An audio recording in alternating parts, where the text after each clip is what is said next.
ওগো আমার সুন্দর মানুষ একটা কথা শোন। 90 দশকের অন্যতম জনপ্রিয় নায়িকা শাবনূর সময়ের পরিক্রমায় অস্ট্রেলিয়ায় থিত হয়েছেন অনেক আগেই। এর মধ্যে কয়েকবারই সিনেমায় ফেরার কথা জানিয়েছিলেন নায়িকা। এরপর তিনি সত্যি ফিরেছিলেন লাইট ক্যামেরার সামনে। গেল বছরে এপ্রিলে রঙ্গনা সিনেমা দিয়ে দীর্ঘ অনেক বছর পর ক্যামেরার সামনে দাঁড়ান শাবনূর। মে মাসে অর্ধেকের বেশি সিনেমাটির দৃশ্য ধারণ করে আবারও সিডনিতে ফিরে যান তিনি। এরপর কেটে গেছে 14 মাসের বেশি সময়। চলতি বছরের 8 আগস্ট থেকে সিনেমার বাকি অংশের শুটিং হওয়ার কথা থাকলেও দেশের চলমান পরিস্থিতির কারণে দেশে ফিরতে পারেননি শাবনূর। এরপর রঙ্গনা দ্বিতীয় ধাপে শুটিং শুরু হওয়ার কথা থাকলেও পরে জানা যায় সম্মানীর কারণে শাবনূরের নতুন শিডিউল পাচ্ছে না নির্মাতা। মাঝপথে থেমে গেছে রঙ্গনার কাজ।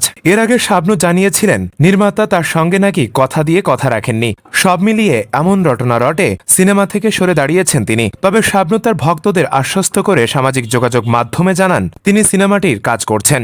এরপর আরও কয়েক মাস কেটে গেলেও তার শুটিংয়ে ফেরার কোনো খবর পাওয়া যায়নি। এ বিষয়ে সিনেমার নির্মাতা আরাফাত বলেন, কেউ কেউ বলার চেষ্টা করছেন রঙ্গনার শুটিং করবেন না শাবনূর। এটা পুরোপুরি অবাস্তব কথা। শিগগিরই শাবনূর আপা দেশে ফিরছেন, তারপর শুরু হবে শুটিং। শাবনূর আপার সঙ্গে প্রতিনিয়ত কথা হচ্ছে। সবকিছু ঠিক থাকলে আগামী নভেম্বরে সিনেমার শুটিং শুরু হওয়ার পরিকল্পনা রয়েছে। পর্দা সাগর, মানব কণ্ঠ।